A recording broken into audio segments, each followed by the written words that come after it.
Untuk mengetahui informasi lebih lengkap dan berita terkait, silakan klik link di deskripsi.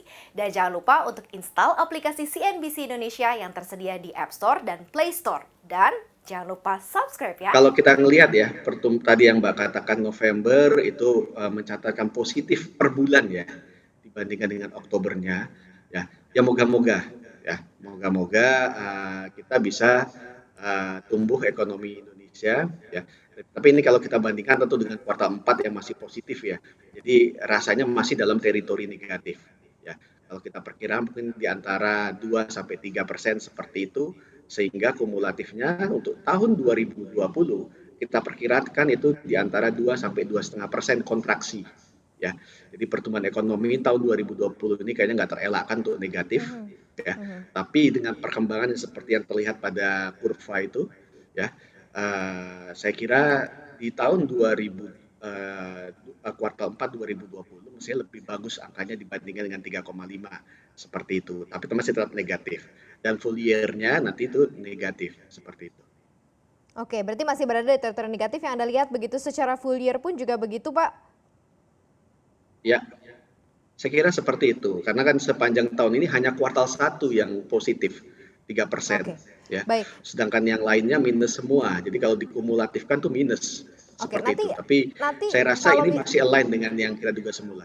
Oke, yang akan cukup bergeliat kira-kira yang akan menjadi penopang apa? Karena kan kalau kita lihat dari daya beli, konsumsi ini kan masih belum cukup kuat begitu ya pertumbuhannya. Kalau dilihat dari investasi apakah juga bisa menjadi penopang pertumbuhan? Nanti akan ke sektor mana nih pertumbuhan ekonomi kita mulai bergeliat, mulai lagi begitu ya, recovery akan kemana nih Pak Dodi yang Anda lihat?